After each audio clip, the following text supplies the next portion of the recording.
నమస్కారం. కాంగ్రెస్ పార్టీ ఎన్నికల్లో అనేక హామీలతో పాటు బీసీలకు కూడా కామారెడ్డి డిక్లరేషన్ ద్వారా 42% రిజర్వేషన్లు అమలు చేస్తామని ప్రకటించుకొని బీసీల ఓట్ల ద్వారా ప్రభుత్వంలోకి వచ్చినటువంటి ప్రభుత్వానికి మేము గుర్తు చేస్తున్నాం.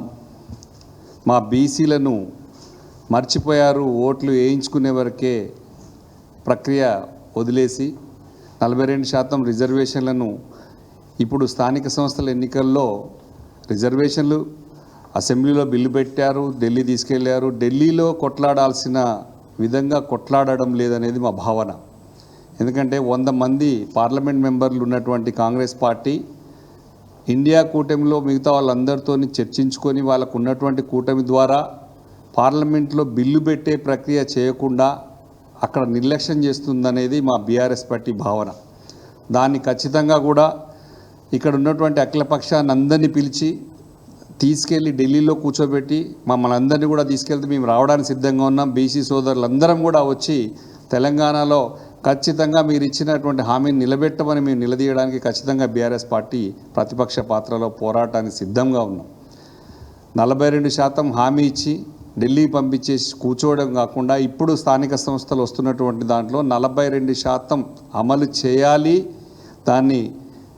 దాన్ని విద్యా ఉద్యోగాలలో కూడా మీ చేతిలో ఉన్నటువంటిది ప్రక్రియ ఇక్కడ చేయకుండా ఎలక్షన్ పోవడం సమంజసం కాదు అనేది మేము ఖచ్చితంగా భావిస్తున్నాం.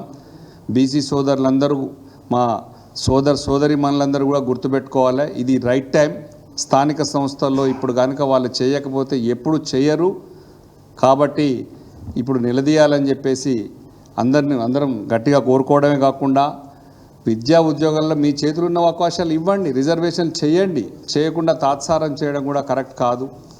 అదే మా ప్రభుత్వం మధుసూదనాచారి గారిని, స్వామిగౌడ్ గారిని, ఈటెల రాజేందర్ గారిని, డి శ్రీనివాస్ గారిని, మమ్మల్ని, మన కేశవరావు గారిని చాలామందిని పార్లమెంటుకు ఇక్కడ శాసనసభ మండలి, శాసనసభ స్పీకర్గా అనేక పదవులు ఇచ్చి శ్రీనివాస్ గౌడ్ గారు, తర్వాత పద్మారావు గౌడ్ గారు, శ్రీనివాస్ యాదవ్ గారు అనేక మంది బీసీలకు పదవులు ఇచ్చారు. ఇప్పుడు మీరున్న దాంట్లో 18 మంది మంత్రి పదవులు కేవలం ఇప్పుడు 3వ మంత్రి పదవి ఇచ్చారు. ఇంకా ఉన్నటువంటి 4 ఖచ్చితంగా మున్నూరు కాపుకు ఒక మంత్రి పదవి ఇవ్వాలి, యాదవ్ సోదరులకు ఇవ్వాలి, ముస్లిం సోదరులకు ఇవ్వాలి, లంబాడీ సోదరులకు ఇవ్వాలి.